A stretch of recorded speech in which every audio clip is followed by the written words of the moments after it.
Mari, jemaat yang dikasihi Tuhan, kita akan bersama-sama memperkatakan apa yang dimaksud dengan Pentakosta ketiga dan Mazmur 91. Apa yang dimaksud dengan Pentakosta ketiga? 1. Pentakosta ketiga adalah pencurahan Roh Kudus yang dahsyat di zaman ini, melebihi yang terjadi di Azusa Street.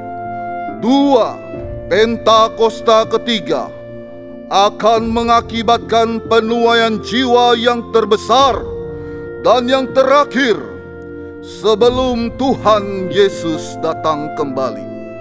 3. Pentakosta ketiga akan membangkitkan generasi Yeremia, yaitu anak-anak muda yang dipenuhi Roh Kudus, cinta mati-matian kepada Tuhan Yesus, tidak kompromi terhadap dosa, dan akan bergerak untuk memenangkan jiwa. 4. Pentakosta ketiga lahir di Indonesia dan bergerak ke bangsa-bangsa. Gerakan ini dari timur ke barat dan akan kembali ke Yerusalem. 5. Pentakosta ketiga akan memberikan kuasa untuk menyelesaikan amanat agung. Dan setelah itu, Tuhan Yesus akan datang kembali.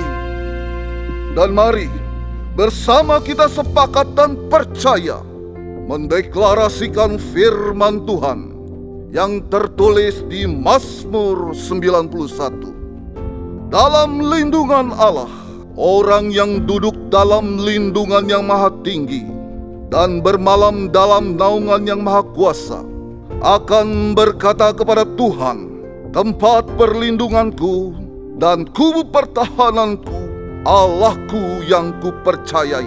Sungguh Dialah yang akan melepaskan engkau dari jerat penangkap burung, dari penyakit sampar yang busuk. Dengan kepaknya ia akan menudungi engkau, di bawah sayapnya engkau akan berlindung. Kesetiaannya ialah perisai dan pagar tembok. Engkau tak usah takut terhadap kedahsyatan malam, terhadap panah yang terbang di waktu siang, terhadap penyakit sampar yang berjalan di dalam gelap, terhadap penyakit menular yang mengamuk di waktu petang.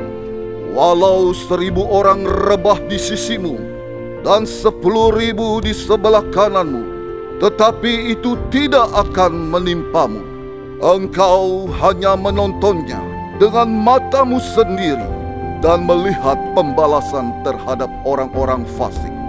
Sebab Tuhan ialah tempat perlindunganmu, yang maha tinggi telah kau buat tempat perteduhanmu. Malapetaka tidak akan menimpa kamu, dan tulah tidak akan mendekat kepada kemahmu. Sebab malaikat-malaikatnya akan diperintahkannya kepadamu untuk menjaga engkau di segala jalan. Mereka akan menatang engkau di atas tangannya, supaya kakimu jangan terantuk kepada batu. Singa dan ular tedung akan kau langkahi. Engkau akan menginjak anak singa dan ular naga. Sungguh hatinya melekat kepadaku, maka aku akan meluputkannya. Aku akan membentenginya, sebab ia mengenal namaku. Bila ia berseru padaku, aku akan menjawab. Aku akan menyertai dia dalam kesesakan. Aku akan meluputkannya dan memuliakannya. Dengan panjang umur akan kukenyangkan dia, dan akan kuperlihatkan kepadanya keselamatan daripadaku. Haleluya! Amin. Haleluya, shalom. Shalom. Saya mau lihat seberapa banyak orang-orang yang hari ini bersuka cita datang ke rumah Tuhan. Boleh lambaikan tangannya. Mari kita berikan tepuk tangan untuk Tuhan Yesus. Haleluya. Saya percaya kita semua yang ada di tempat ini kita sudah mempersiapkan yang terbaik untuk Tuhan. Amin. Hidup kita, hati kita, semuanya kita mau berikan yang terbaik untuk Tuhan. Oleh karena itu mari saya mau undang semua untuk bagi berdiri. Kita akan memulai ibadah kita bersatu di dalam doa. Tuhan Yesus terima kasih, Tuhan Yesus terima kasih Bapa. Kami percaya Tuhan Yesus kami ada semua karena anugerah Tuhan. Kalau hari ini kami berdiri di tempat ini dalam keadaan sehat. Kami percaya itu semua karena Tuhan Yesus. Karena penyertaan dan perlindungan Tuhan sempurna dalam kehidupan kami. Sekarang kami mau berikan yang terbaik untuk Tuhan Yesus. Kami janji kami mau berikan yang paling terbaik untuk Tuhan Yesus. Biar Engkau disenangkan, dimuliakan, dipuji. Hanya dalam namamu kami berdoa mengucap syukur. Haleluya. Amin. GBPRJ siap bergoyang untuk Tuhan? Ya siap bergoyang untuk Tuhan, sorakan. Woohoo. Yes.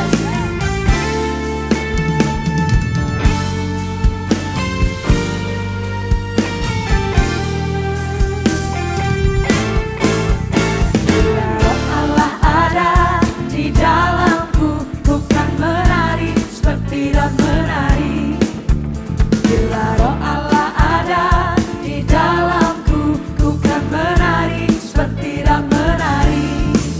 Ku kan menari, ku kan menari, ku kan menari seperti dan menari. Ku kan menari, ku kan menari, ku kan menari seperti dan menari. Sorakan haleluya. Haleluya. Sama-sama nyatakan. Bila roh Allah ada di dalamku, ku kan menari seperti dan menari. Bila roh Allah ada di dalamku, Kami mau menari untukmu Tuhan Yesus. seperti dan menari. Yeay. Ku kan menari, ku kan menari, ku kan menari seperti dan menari. Ku kan menari, ku kan menari, ku kan menari Sekali seperti lagi dan menari. nyatakan. Ku kan menari, ku kan menari, ku kan menari seperti dan menari. Hanya untukmu Tuhan Ku kan Yesus. menari, ku kan Yes. menari, ku kan menari seperti dan menari. Haleluya. Saya rindu dengar suara jemaat GBPRJ saja katakan.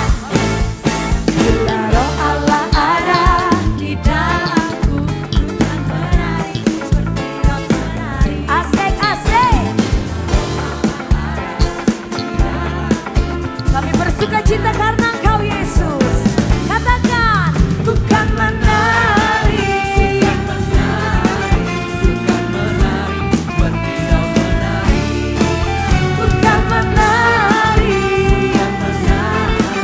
ku kan menari seperti dan menari. Haleluya. Engkau Allah yang besar ada dalam setiap kami Tuhan Yesus. Oleh karena itu kami cakap menanggung segala sesuatu. Sebab Engkau sumber kekuatan kami. Haleluya.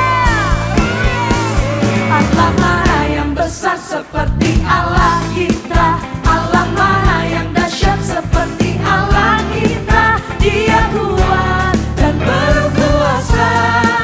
Tiada Allah yang seperti Dia. Sama-sama nyatakan. Allah mana yang besar seperti Allah Tidak kita? ada. Allah mana yang dahsyat seperti Allah kita? Dia kuat dan berkuasa. Tiada Allah yang seperti Mari Dia. menari untuk Tuhan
Saudara terkasih, kita berada di bulan yang baru. Ini adalah masa di mana Tuhan Yesus mencurahkan Roh Kudusnya. Berapa banyak yang rindu siap menerima curahan daripada Tuhan?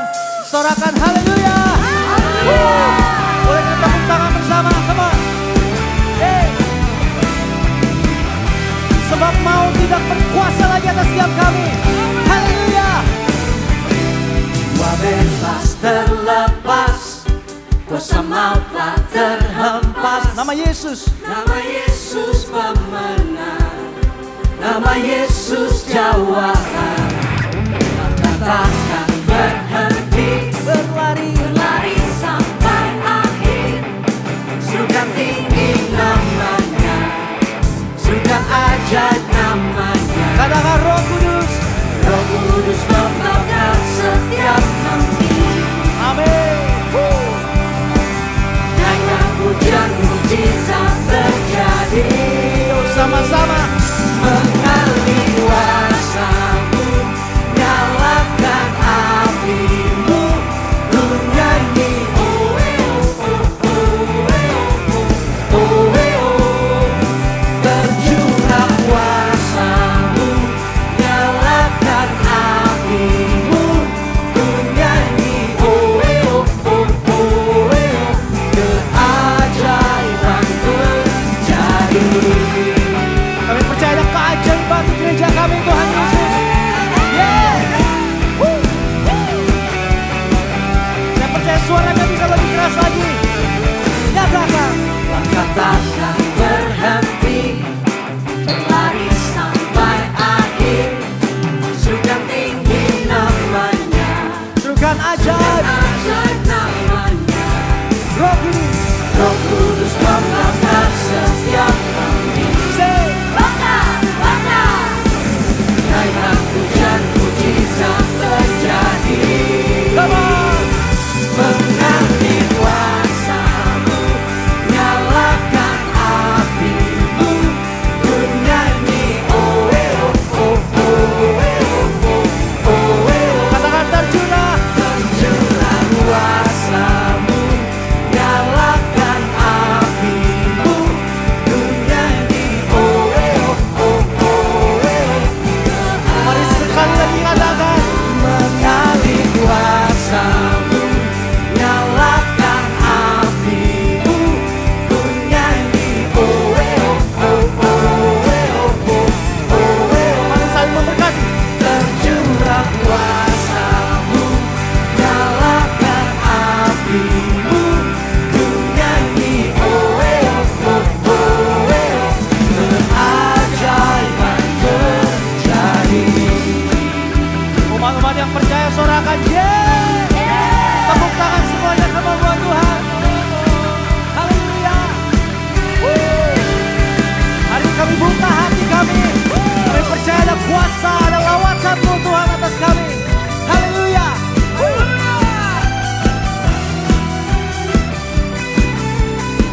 Roh Kudus bakar setiap kami. Come on. Roh Kudus membakar setiap kami. Come on. Bakar, bakar. Naikkan hujan mujizat terjadi. Oh Roh Kudus. Roh Kudus membakar setiap kami. Come on. Bakar, bakar. Naikkan hujan mujizat terjadi. Sekali lagi Roh Kudus. Roh Kudus membakar setiap kami. Semua. Bakar, bakar. Naikkan hujan mujizat terjadi. DPRJ satukan suara. Mengalir kuasa-Mu.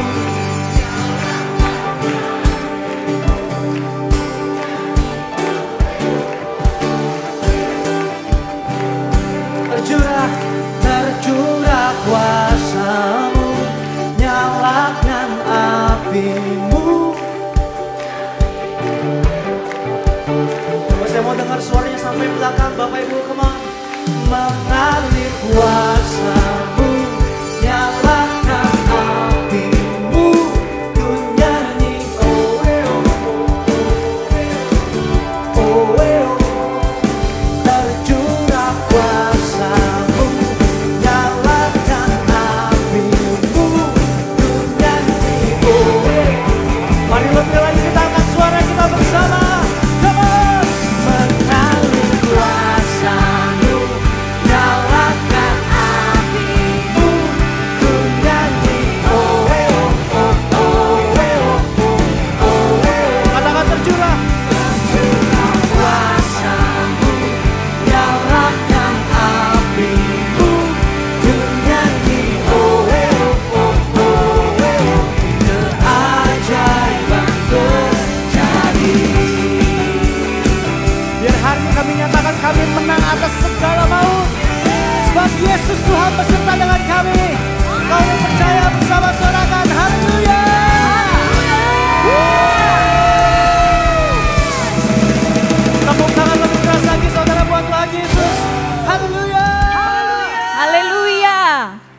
terpujilah Engkau Tuhan Yesus Kristus kekal selama-lamanya. Mari Bapak Ibu bersama-sama kita memperkatakan visi tahun 2025. Tahun 2025 adalah tahun penuaian. Tahun 2025 adalah tahun penuaian. Tahun 2025 adalah tahun penuaian. Haleluya. Terima kasih Tuhan. Kami percaya penuaian besar terjadi dalam kehidupan kami, baik secara jasmani maupun rohani. Tuhan, Engkau memberkati bangsa kami Indonesia. Di era Pentakosta ketiga ini, biarlah lawatan Tuhan terjadi atas bangsa kami, di mana Roh Kudus dicurahkan secara besar-besaran, sampai setiap orang mengalami perjumpaan secara otentik dengan Tuhan. Indonesia dipulihkan, diselamatkan, dan dimenangkan bagi kemuliaan Tuhan. Bapak Presiden Prabowo dan wakilnya Bapak Gibran, Tuhan beri hikmat dalam memimpin bangsa ini dengan benar dan sesuai dengan kehendak Tuhan. Dan lebih lagi proaktif di dalam menjalankan roda pemerintahan untuk mensejahterakan dan memajukan Indonesia. Kami juga berdoa Tuhan buat Gembala Sidang kami Paniko dan Gembala CK7 Pak Dr. Yanto. Biarlah kuasa hikmat marifat Allah menyertai pelayanan hamba-Mu. Di dalam pengembalaannya Tuhan, Engkau senantiasa menuntun dan memberi kekuatan. Tuhan, Engkaulah yang menjadi penolong dan perisai atas hamba-Mu dan keluarga. Kami juga mau berdoa buat generasi Yeremia di tempat ini. Biarlah Tuhan Kau memberkati generasi Yeremia sebagai ujung tombak penuaian jiwa-jiwa yang terbesar dan terakhir. Biarlah Tuhan Kau memperlengkapi mereka dengan roh keberanian, roh keperkasaan untuk menjadi pembawa kabar sukacita keselamatan bagi setiap orang. Dan Tuhan pakai generasi Yeremia di tempat ini menjadi pemimpin-pemimpin masa depan yang berdampak, berintegritas, dan pembawa perubahan dimanapun mereka berada. Haleluya. Di dalam nama Tuhan Yesus kami sudah berdoa. Jemaat yang percaya sama katakan amin.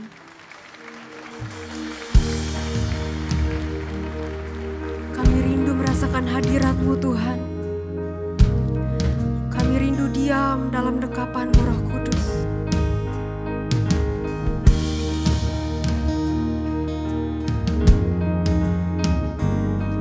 Yes, we need You Jesus. We need You more than ever. All it takes is one moment and just one touch from You. I put aside all distractions, 'cause I came for You. I came for You. I need You more than ever. Nothing else satisfies. All my life I surrender, 'cause I live for You. I live for You. I came for You. I came for You. Holy Spirit, You are welcome. Come and move upon this place. We desire an encounter once again. Holy Spirit, Holy Spirit,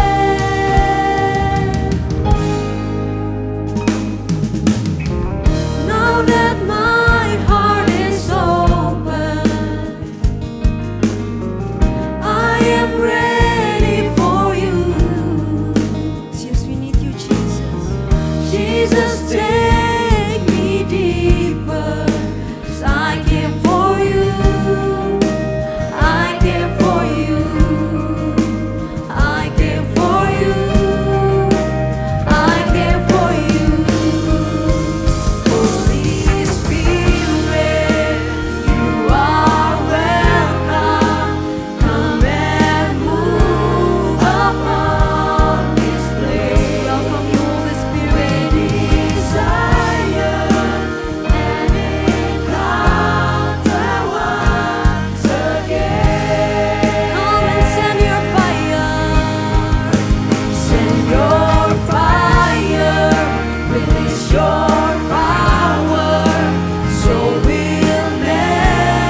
Kami perlu Engkau Yesus.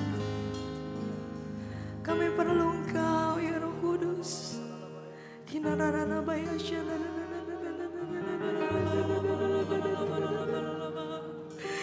Ini dia rarana bayasya.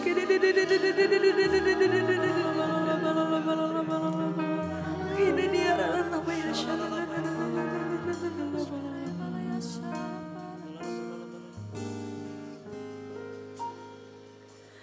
Roh Kudus hadir di sini, mengalir di bait suci. Perkara ajaib pun terjadi, kuasa mujizat nyata, karena Roh Allah sedang bekerja. Tiada yang mustahil dan tiada yang sukar bila Roh Allah. Tiada yang mustahil bagi orang percaya. Turut bekerja di antara kita. Ya Roh Kudus, Engkau hadir di tempat ini Tuhan. Biar Engkau penuhi setiap kami. Roh Kudus hadir di sini,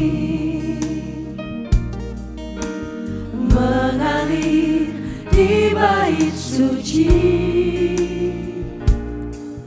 Perkara ajaib pun terjadi, kuasa mujizat nyata, karena Roh Allah sedang bekerja. Jemaat Tuhan saja nyatakan, Roh Kudus hadir di sini. Kami percaya Engkau ada di sini ya Roh Kudus. Mengalir memenuhi hati kami. Amin. Karena Roh Allah sedang bekerja.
hati kami Tuhan.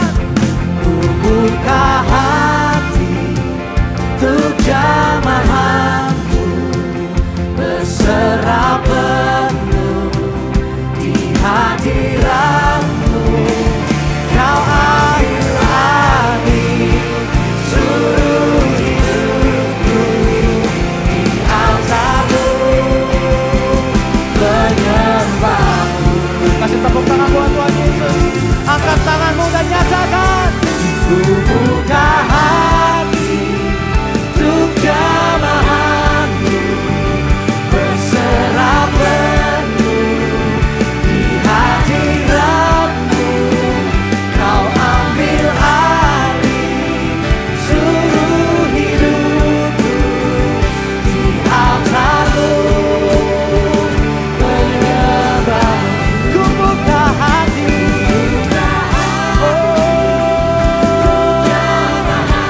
kami berserah penuh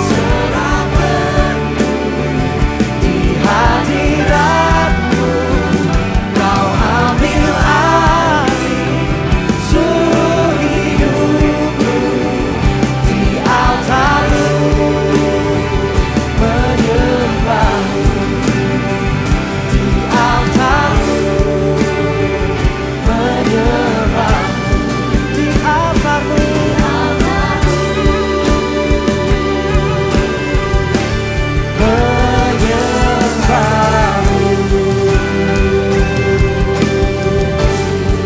Haleluya.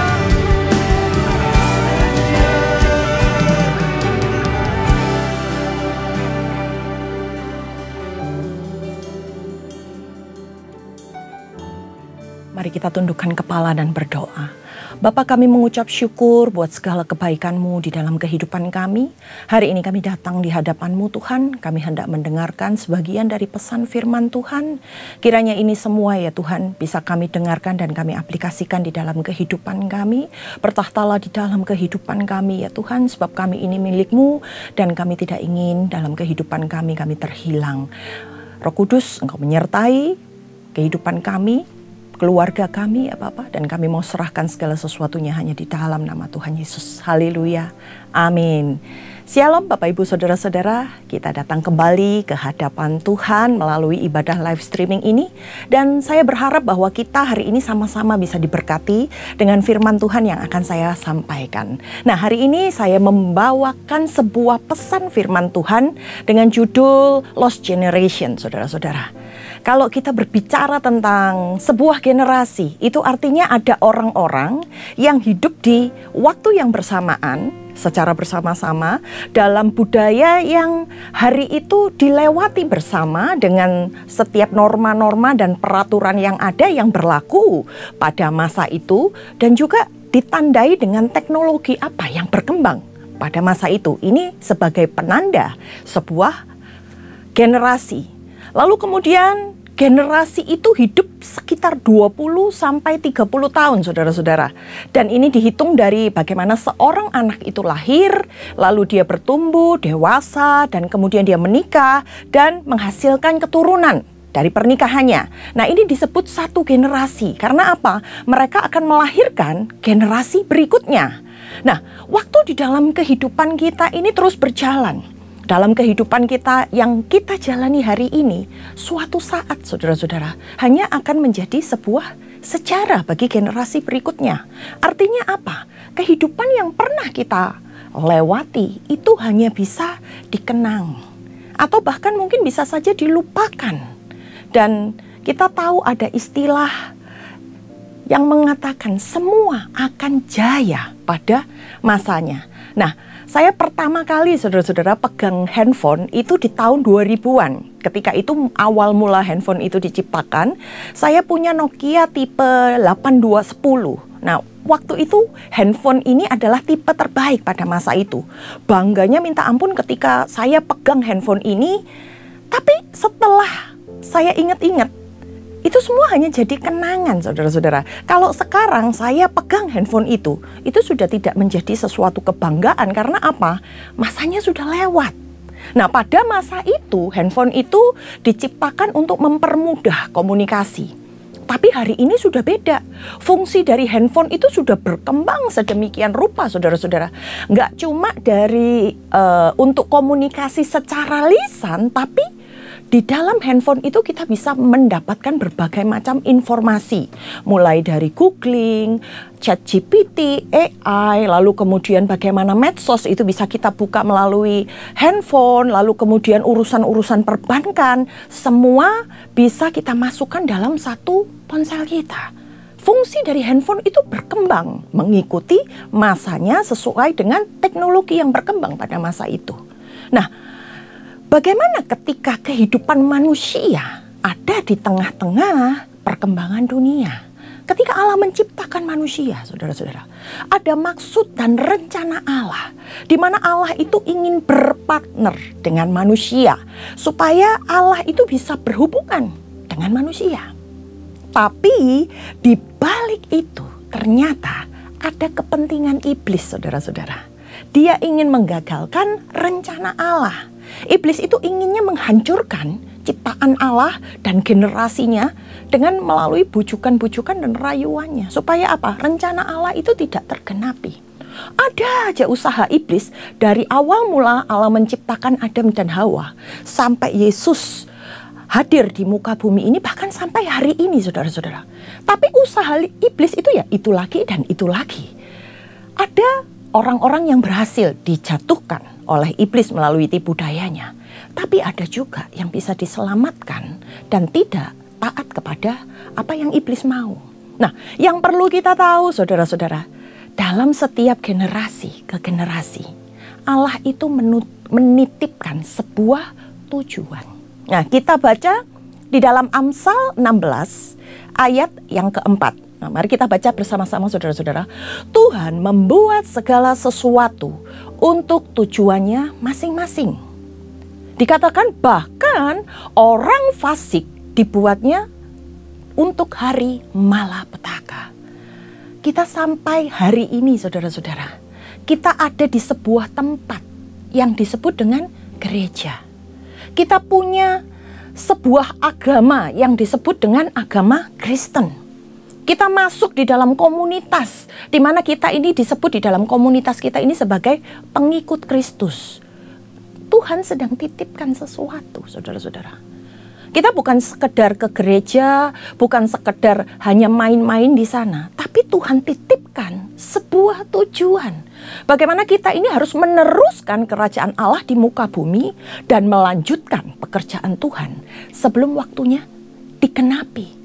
Nah, kita ke gereja itu bukan hanya merasa bahwa ya kewajiban saya ke gereja. Atau Anda ke gereja hanya untuk mencari berkat, mencari penyertaan Tuhan.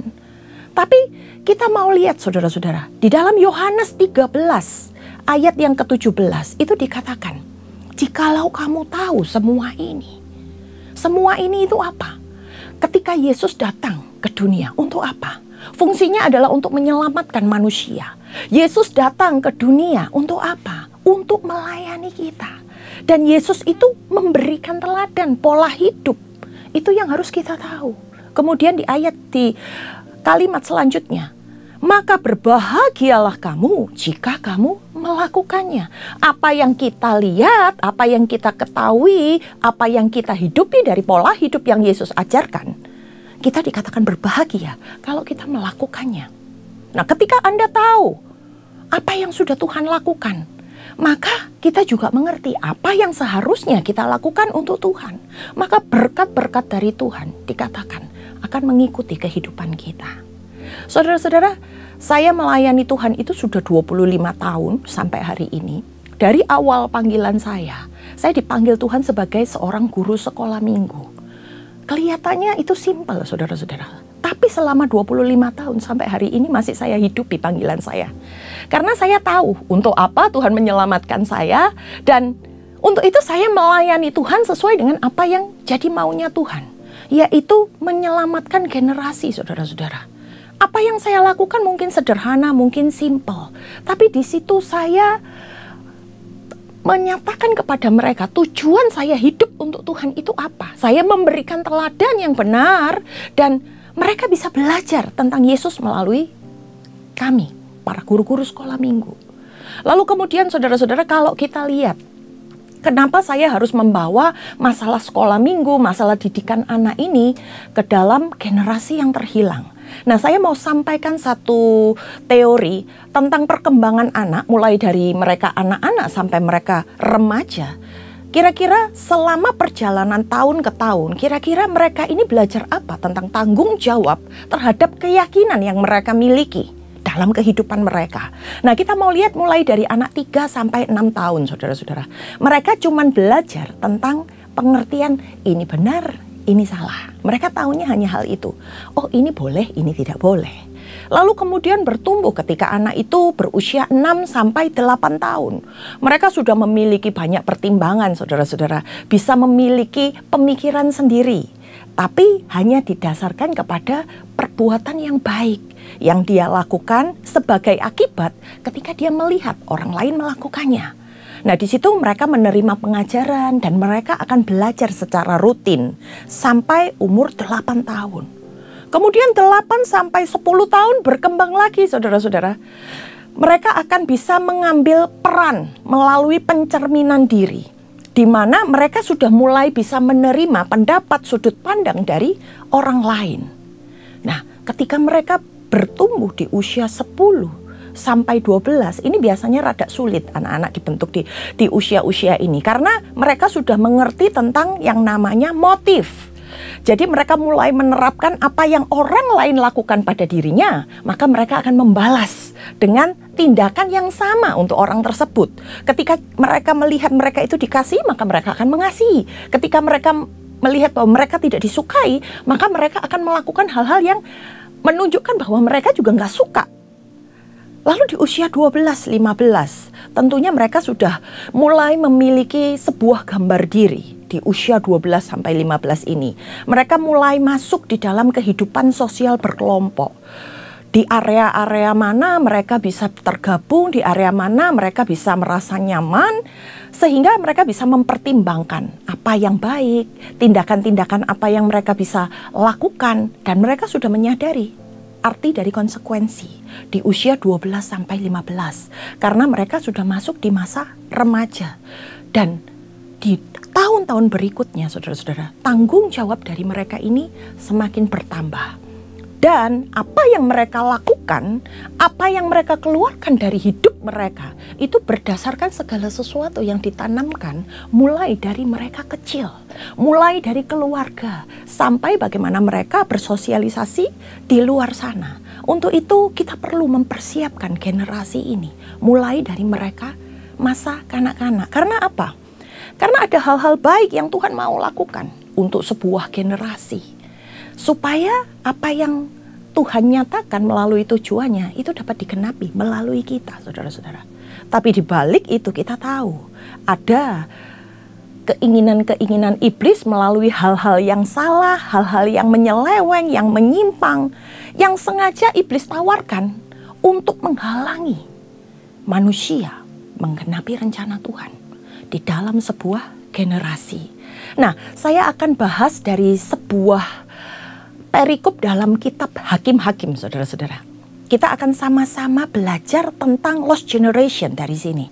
Mari kita baca Hakim-Hakim 2 ayat 7 dan 10. Dikatakan, dan bangsa itu beribadah kepada Tuhan sepanjang zaman Yosua dan sepanjang zaman para tua-tua yang hidup lebih lama daripada Yosua, dan yang telah melihat segenap perbuatan yang besar yang dilakukan Tuhan bagi bangsa Israel.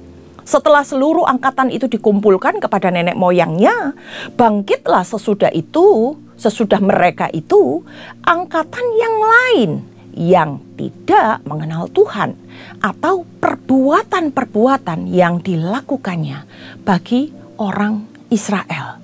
Saudara-saudara, dari Hakim-Hakim 2 ayat 7 sampai 8 ini dikatakan ada 3 generasi, saudara-saudara.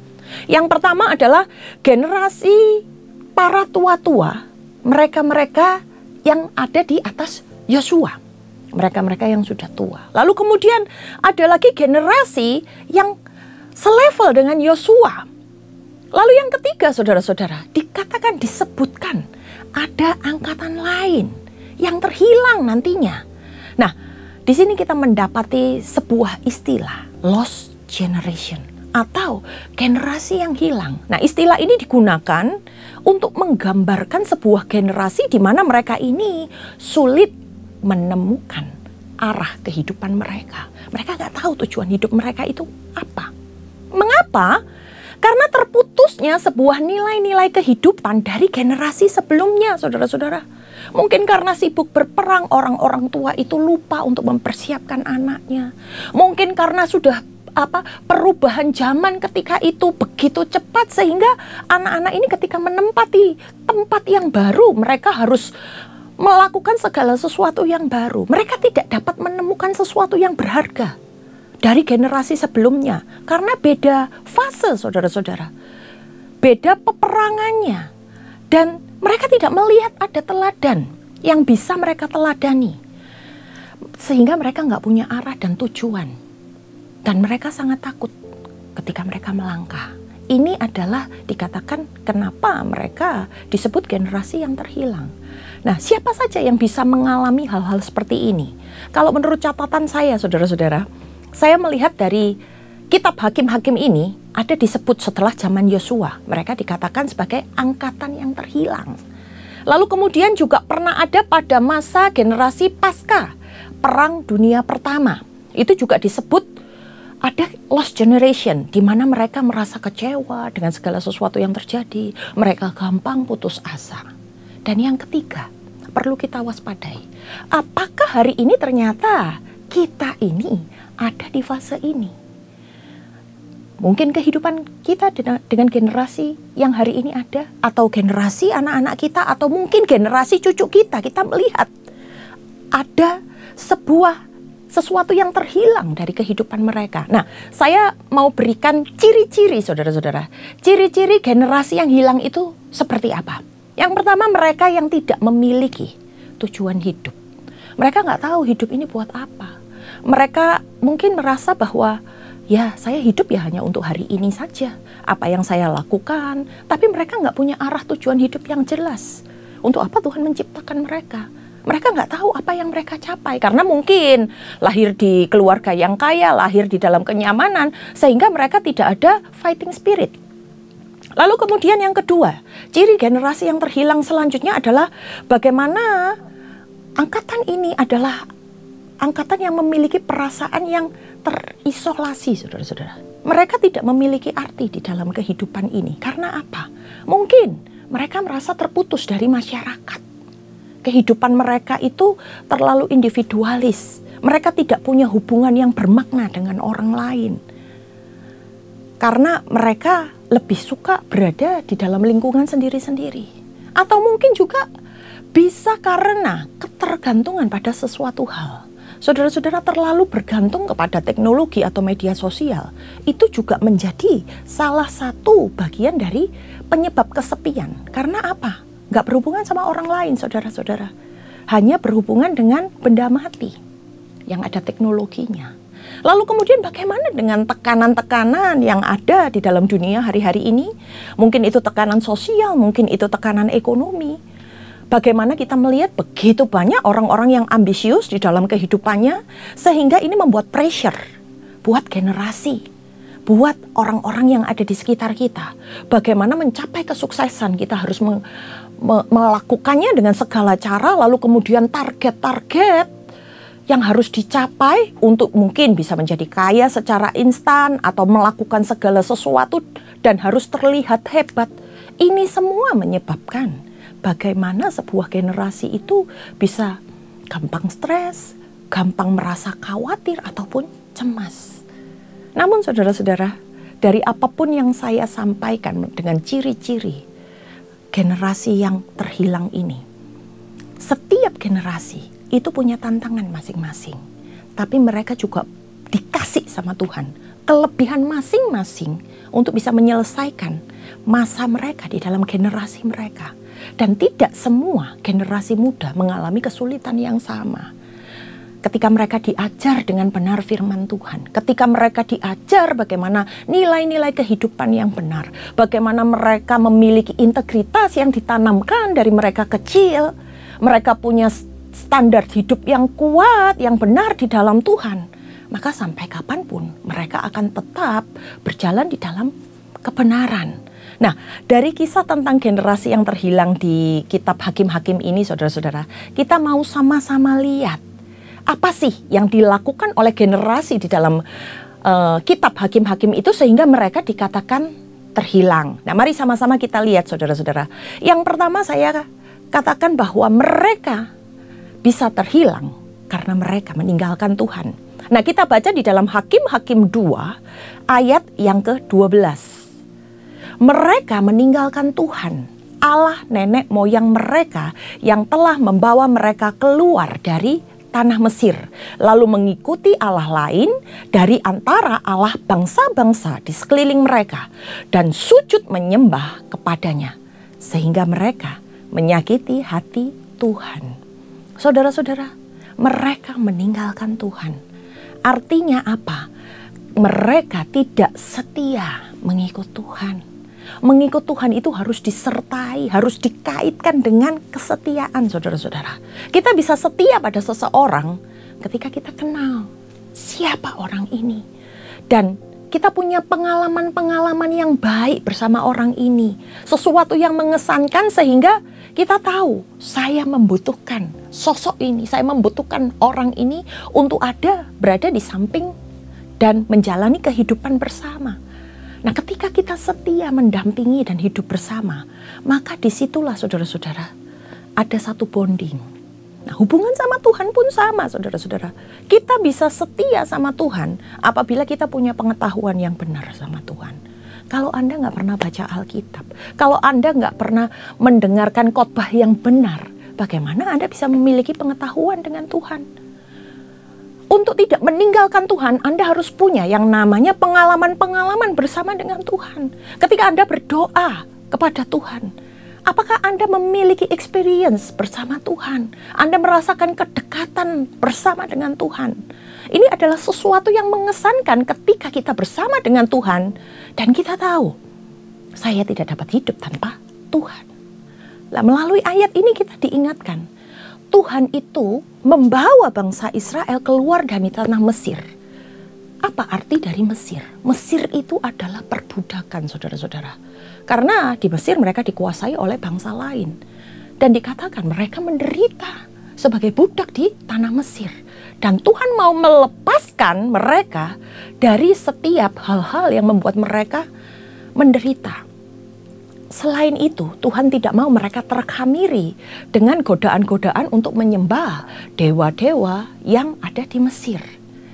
Tetapi saudara-saudara, ketika mereka sudah keluar dari tanah Mesir, ketika mereka sudah menerima janji Tuhan di dalam tanah perjanjian, dikatakan di ayat ini, mereka meninggalkan Tuhan.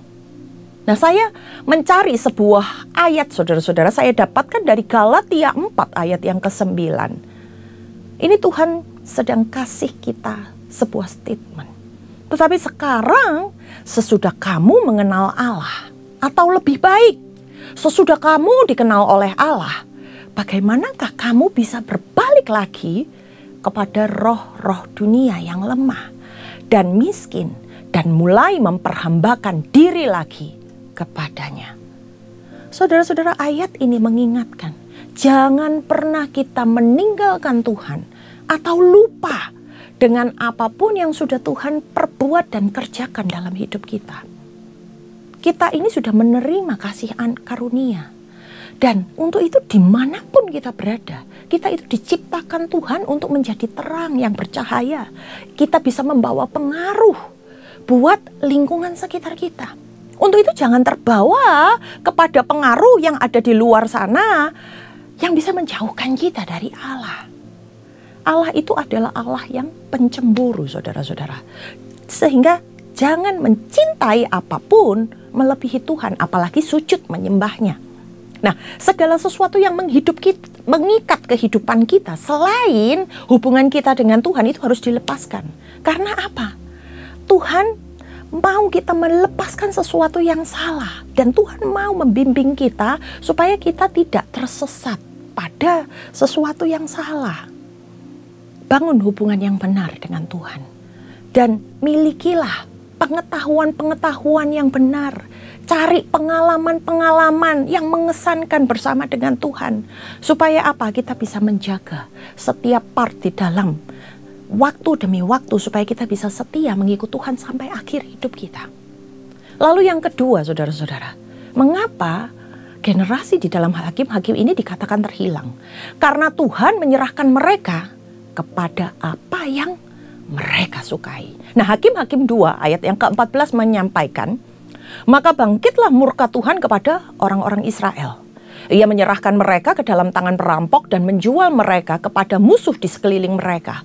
Sehingga mereka tidak sanggup lagi menghadapi musuh mereka. Nah, mengapa Allah murka? Karena ketidaktaatan, saudara-saudara. Kalau di ayat yang pertama tadi berbicara tentang ketidaksetiaan, kesetiaan. Hari ini, saat ini mereka berbicara tentang ketidaktaatan. Bagaimana bangsa Israel tahu bagaimana perjanjian mereka dengan Tuhan. Dan mereka tahu ada konsekuensi ketika mereka menyimpang dari jalan-jalan Tuhan. Ibaratnya kalau di ayat ini, saudara-saudara, dikatakan Tuhan itu sudah bohwat bahasa kita ya.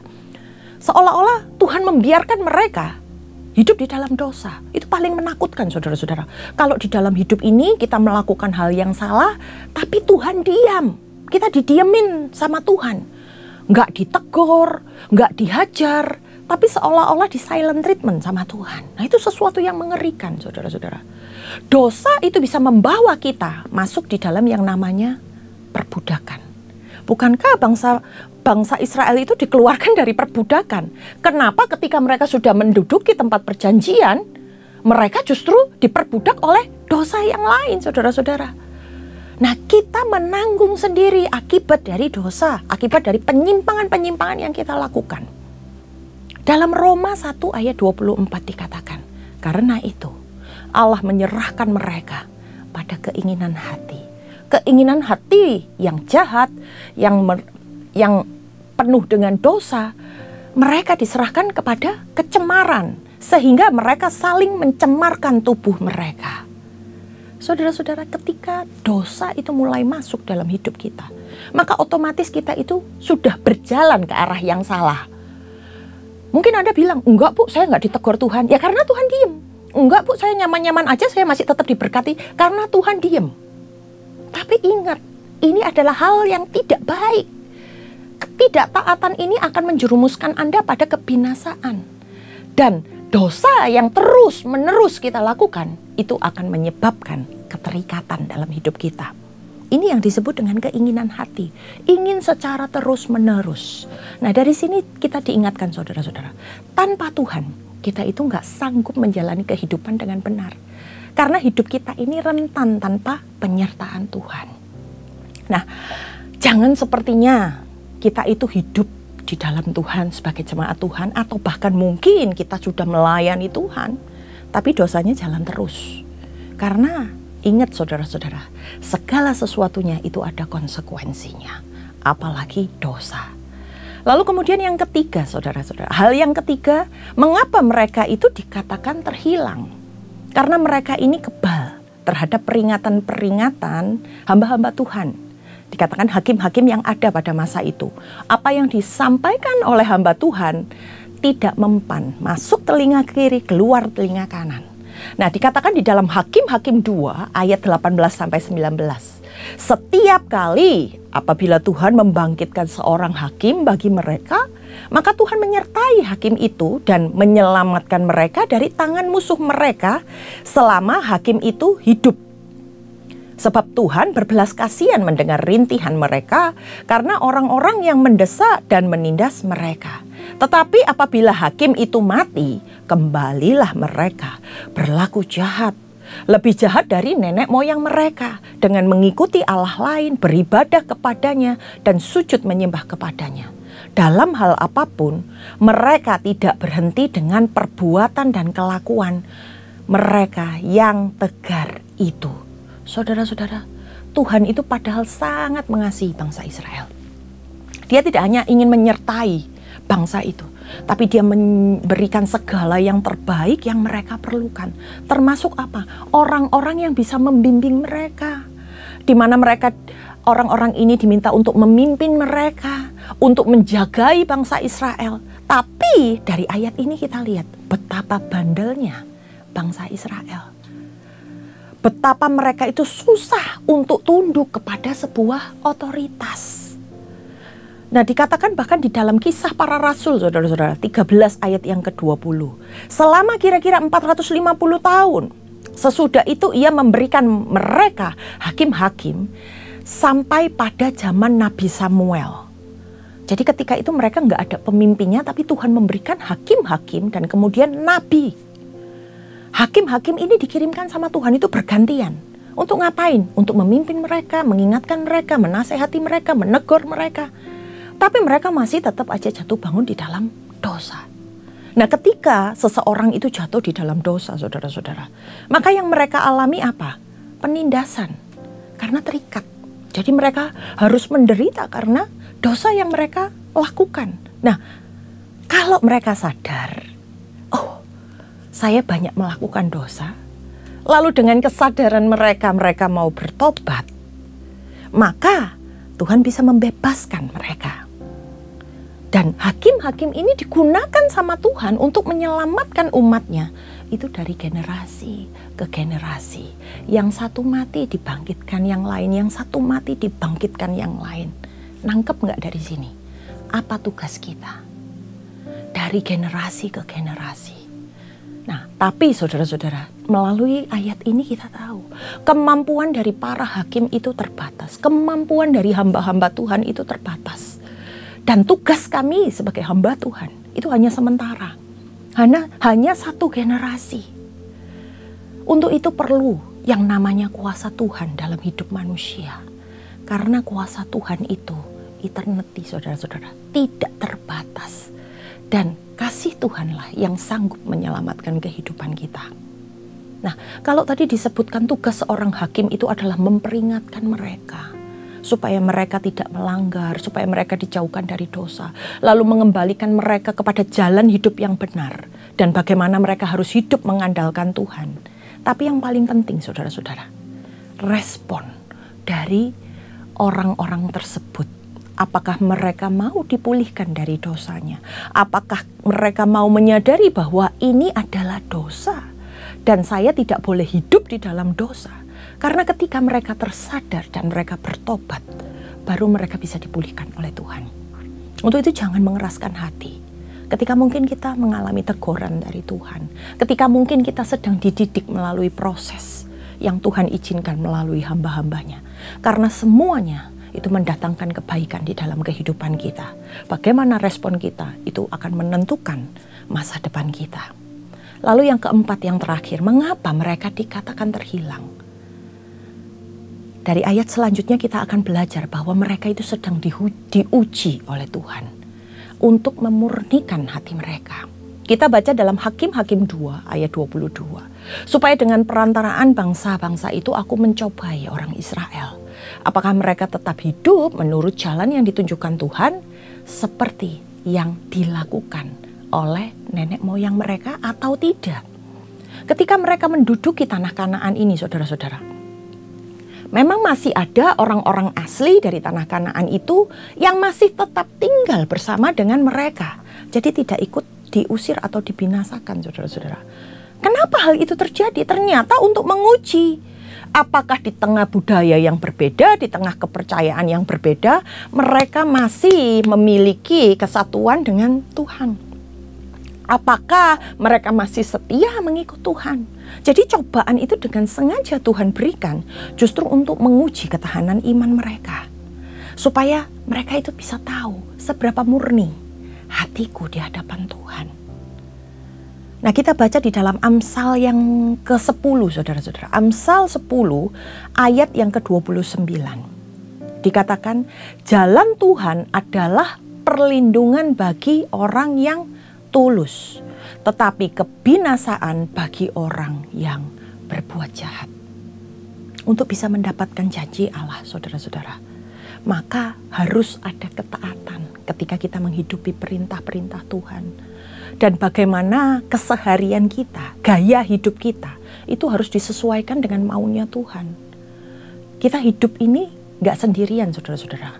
bersama dengan orang-orang lain yang mungkin sifat kita berbeda-beda. Suami istri aja pasti berbeda. Orang tua dengan anak aja sifatnya pasti berbeda.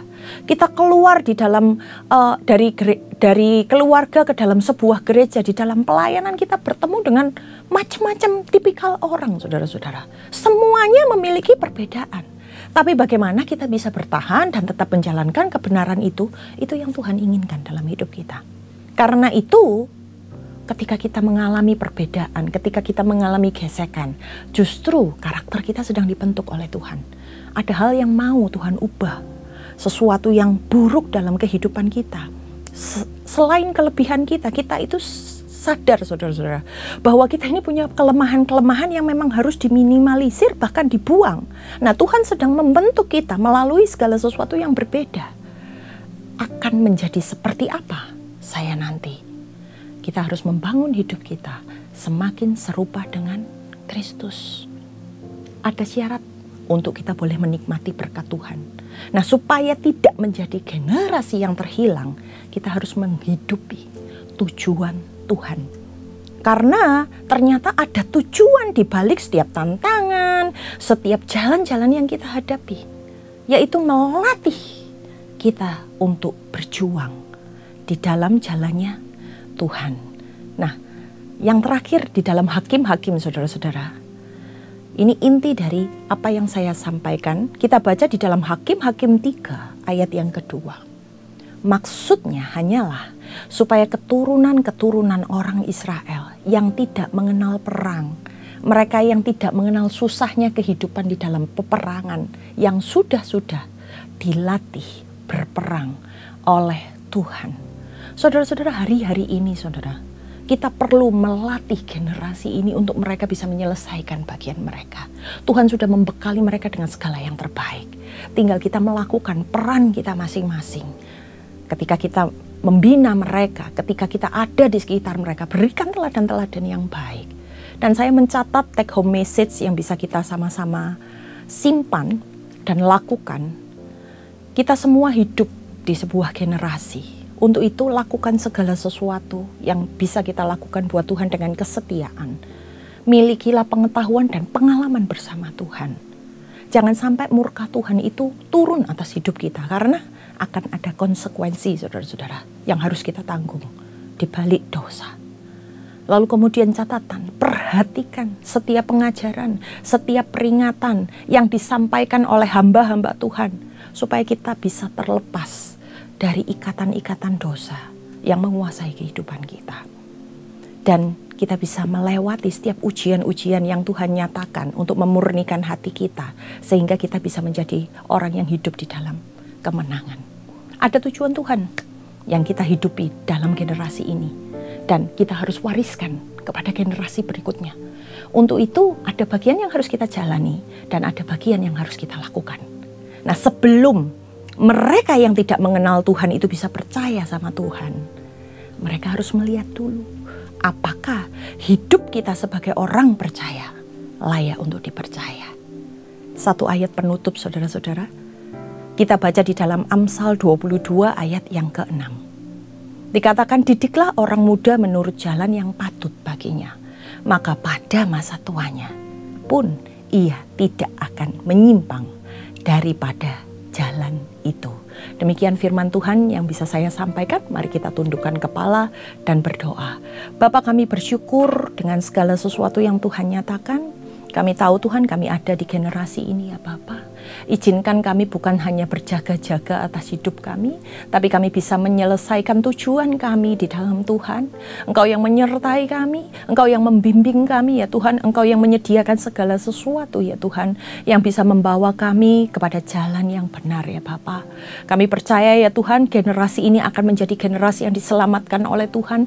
Generasi ini akan membawa warisan yang besar yang bisa kami persembahkan untuk Tuhan, dan kami akan menuai Tuhan di tahun ini ya Bapa. Kami percaya melalui apapun yang sudah kami doakan, yang sudah kami lakukan ya Bapa, membawa kemuliaan bagi nama-Mu ya Bapa. Sebab kami ini adalah milik-Mu Tuhan, sebab kami ini adalah hamba-Mu. Terjadilah di dalam kehidupan kami menurut kehendak-Mu. Terima kasih ya Tuhan, Kau menyertai setiap hamba-hamba-Mu, anak-anak-Mu ya Bapa, keluarga demi keluarga ya Bapa, supaya kami memiliki kesatuan hati untuk kami sama-sama menyelamatkan generasi ini. Hanya di dalam nama Tuhan Yesus, setiap yang percaya, katakan amin. Tuhan Yesus memberkati.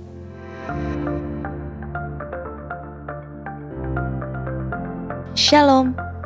Gembala dan seluruh pengerja CK7 serta jemaat Tuhan mengucapkan terima kasih kepada Ibu Selviawati MTH yang telah memberkati kita semua melalui penyampaian pesan firman Tuhan pada hari ini.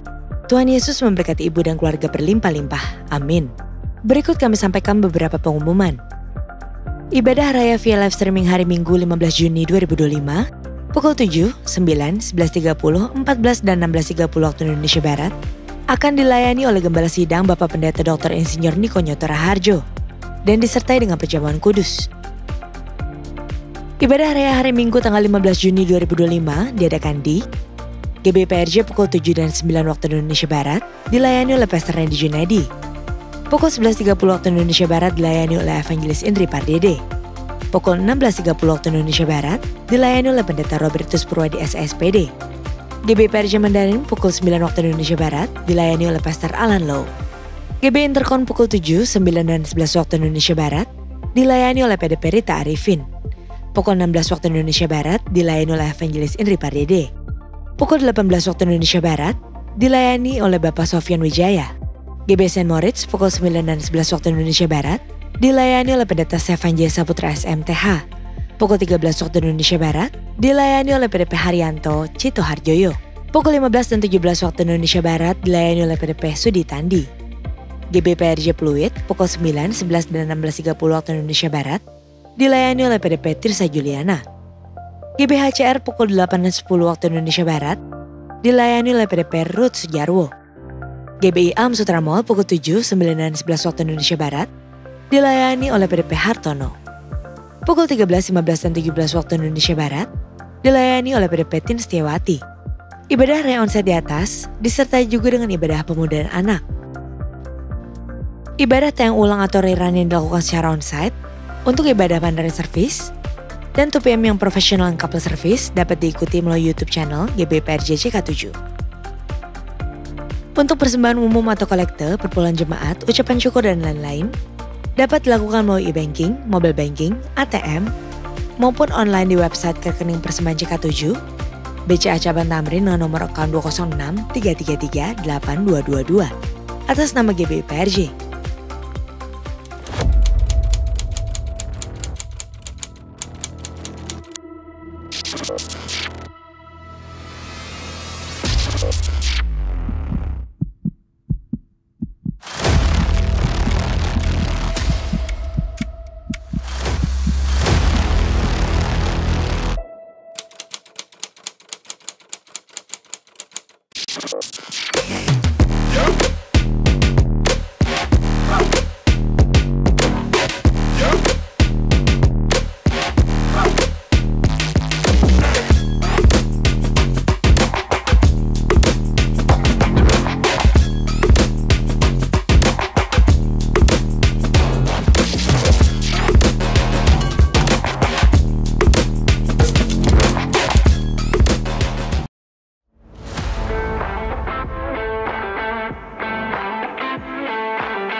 Setiap hari, setiap saat di mana kita berada, kita selalu connected dengan Tuhan. No more barriers between heaven and earth. Kita bersandar sama Tuhan.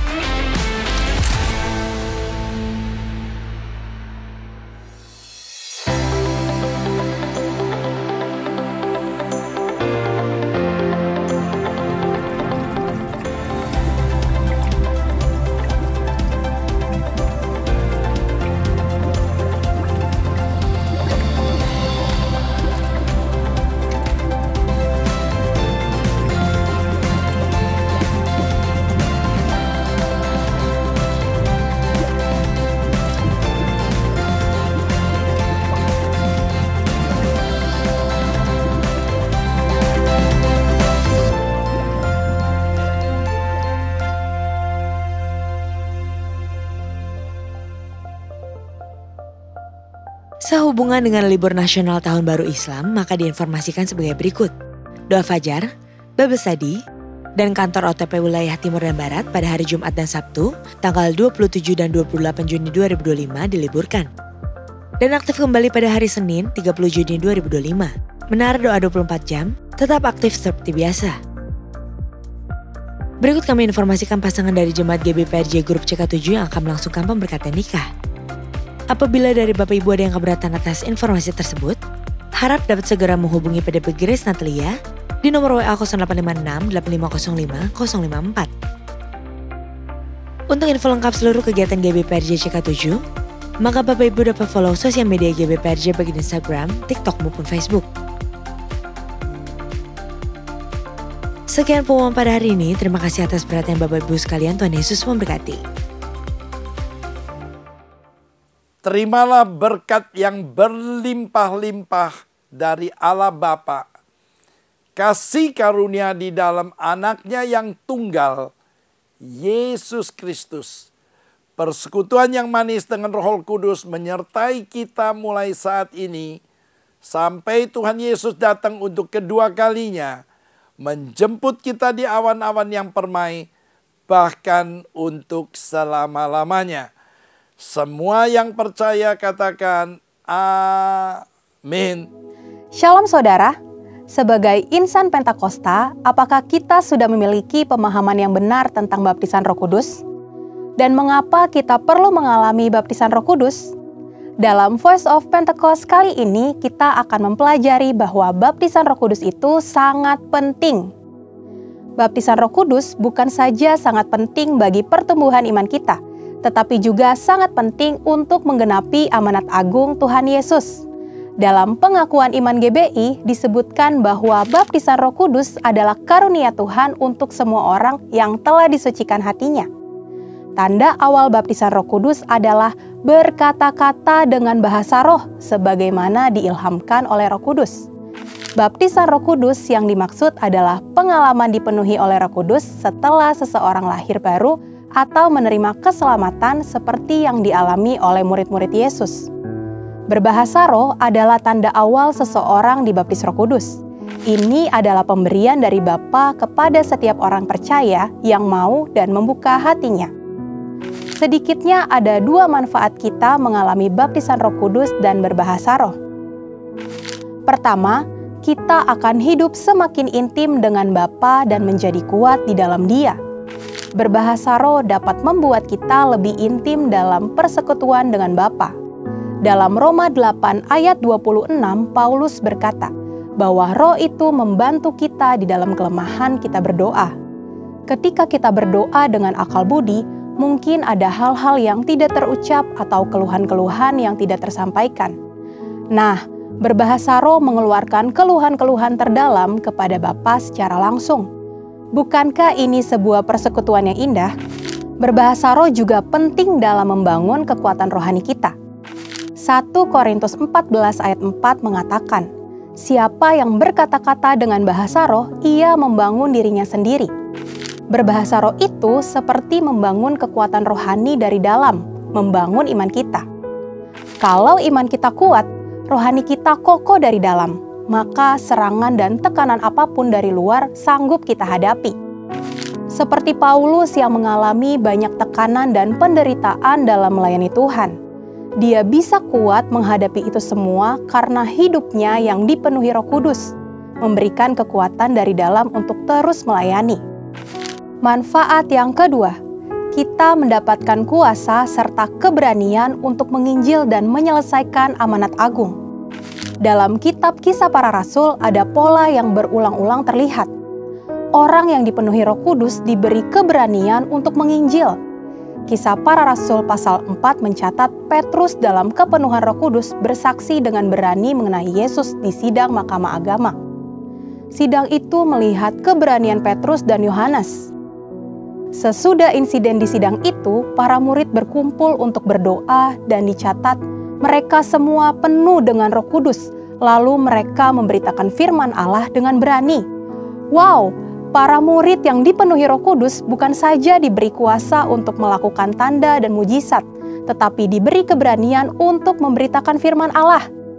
Keberanian dari Roh Kuduslah yang kita perlukan untuk menyelesaikan amanat agung di era Pentakosta ketiga ini.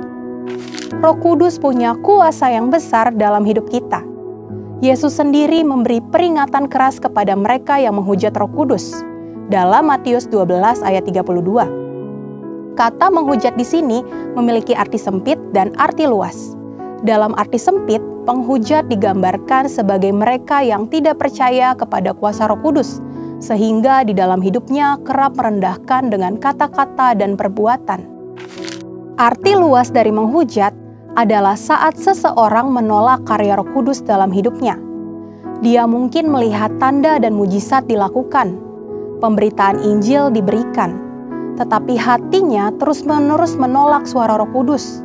Sampai pada akhir hidupnya dia menolak keselamatan dan tidak dapat diampuni lagi.